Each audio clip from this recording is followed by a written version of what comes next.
One of them was a long-haired hippie standing in front of a sign that said, "Screw the police." Maybe the pigs. The pigs, there you go. The other one was the funniest picture. And he is seated next to his petite little girlfriend. And both of them are naked. But he is not excited. And they're both just staring at the camera as they sit there in this wicker chair. In fact, the jurors were passing around these photographs, but they were just cracking up. "Okay, Mr. Policeman, what else did you get?" "Oh, we got these buttons that had marijuana leaves on them. And then we got these other buttons that said, 'Screw the cop.'"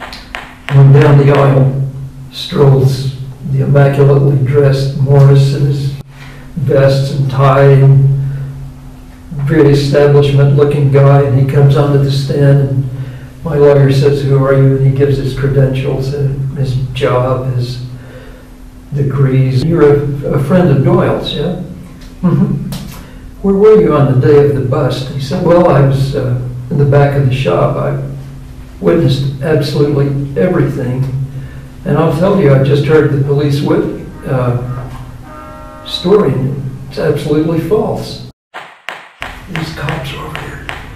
You can see that Wolf is saying, "What? Who? What? Didn't you guys look behind that screen? How did we let this happen?"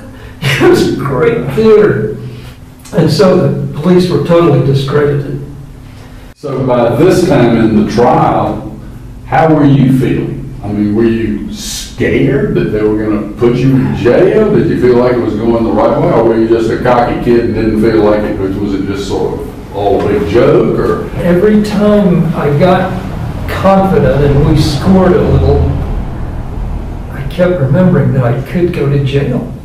Yeah. And so I essentially was scared through the whole thing. When the jury would laugh at something, my spirits would go up. Right.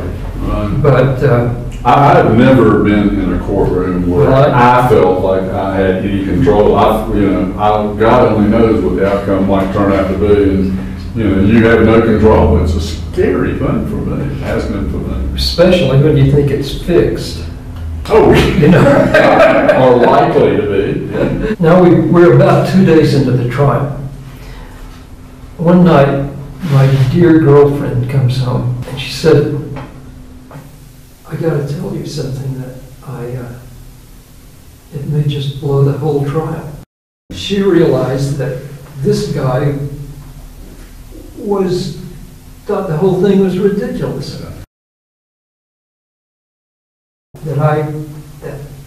That juror is my girlfriend's boss out of this whole city.